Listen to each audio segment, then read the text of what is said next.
Hey everybody, it's Jason Blaha here, and I thought I would sit down and do a video for you guys and gals. Let me get some of my water first. My beautiful radio voice going, and let's talk about this. All right, this is a topic I'm rather passionate about. I think most people who follow me know that, and that is, I believe alcohol is largely harmful. It serves no beneficial purpose to mankind, and I see no reason for it to actually exist. Now, that being said, I have a lot of personal biases towards that, but the research pretty much confirms that. And so here's one of the topics. People will say this, and I really dislike this when I see it in the flexible dieting groups.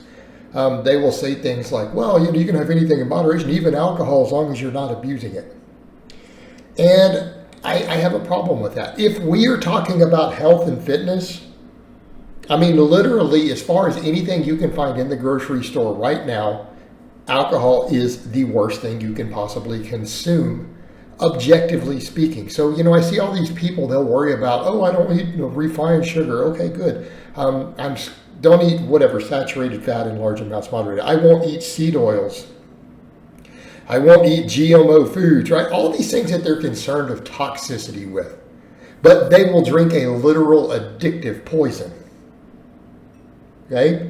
And again, I want to be clear here, in terms of measurable toxicity, again, is what we would determine by looking at things like liver values, effect on the body. Alcohol is way more toxic, dramatically more toxic, and I mean that in the literal sense of we can measure the load on the liver, the toxicity on the liver, than anything else you're buying as food. Okay? Now, granted, if you eat large amounts, yeah, that's a little bit different. Because again, if you eat enough calories, you're going to have problems. But alcohol exacerbates that. But in terms of actual toxicity, someone said, I'm scared of pesticides. You're scared of pesticides in your food, but you'll drink a glass of wine every week. This is not wine, by the way. Why are you scared of pesticides? Well, because they're a poison. But that glass of wine you drink is 100 times more poisonous. Okay, and hopefully people do get that, right? If you were to go get the most GMO, heavily pesticide sprayed produce you could find in America that the FDA will allow, okay, and you were to consume a whole giant plate of it, the poison and toxicity load on your body from that one glass of wine would be dramatically, mind-blowingly higher. And people say, well, I want to drink in moderation, but I want to reduce that other load. Okay, then take one drop out of your wine glass and throw it away. There you go. You just reduced the load. Now you can replace that same amount with all those pesticides. Probably equivalent. Literally leaving that last drop in the glass of wine probably did more for you for reducing it. This is a problem. And I see people who do is they talk about their nutrition and they do these things, and they'll pretend as if the diet is healthy that they're eating, but then they're drinking alcohol. And I guess my point is, realistically speaking, and I want people to really think about this, if most of you who drink in moderation, if we're talking total health benefits, do you think you would be better off cutting the alcohol out or cutting out the refined sugar you eat? I'm going to say cutting the alcohol out. It is going to be better for your health if you had to pick and choose. So I don't see why this is one of those things. It's like, why are you guys worried about the other stuff when you haven't solved the big one? That's the biggest one. That is way up there. And if we talk about other stuff contributing to obesity, contributing to overeating, heart disease, insulin resistance, right? Fatty liver. Alcohol trumps it. And that is before we get into any of the social negatives. I won't even harp on all that. Those are enormous. The death toll in America that alcohol causes. We sit here and we talk about politics of different things in our country, and I don't like to make this about politics. We talk about different things of this thing we're over here we're worried about, kills a lot of people. Not as many as drunk drivers do. As far as, yeah.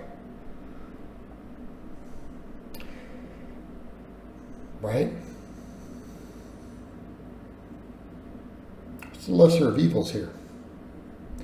Alcohol's not been outlawed, and people still promote it, right? And they promote it as if it's a good thing. Oh, it's a social thing, social gathering. Or you'll see people who are the fitness influencers who are like, well, in moderation, it's better to not deprive yourself so that you don't get depressed or feel restricted, except that it is addictive.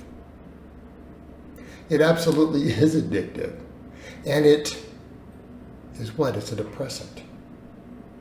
So people are like, don't deprive yourself of a depressant to improve quality of life. Absolutely ludicrous. And you see this in fitness circles. I've seen fitness channels meet up and talk about how they got drunk together last night on a fitness channel. Is that fitness? Is that health? Consuming a literal depressant poison. And anyone's like, well, I need it to improve my quality of life. You sure about that? When someone says that they need an addictive poison to feel good or for their quality of life, that's a problem. When you're at that point, that's when you should consider some sort of help for it. Not going to forums and having fitness experts and other fitness enthusiasts say, yeah, just enjoy it. Because isn't that how ultimately we lead to the problems? Particularly if you have an extreme or an addictive personality. That's a problem. Again, think about the sort of people who get heavily involved in fitness. I mean, as a demographic, those of us who really take this serious, we tend to be extreme people, relatively addictive personalities. It's not a good combination. Not a good combination at all. So yeah, I'm bothered by that because I see this in fitness groups, fitness forums, and I even see influencers promoting that. Oh, it's fine in moderation, but that's not what the experts say. Go look at what the WHO says. What does the World Health Organization's official stance on this say? The safe amount to consume is 0. There is no safe or healthy amount above that, period.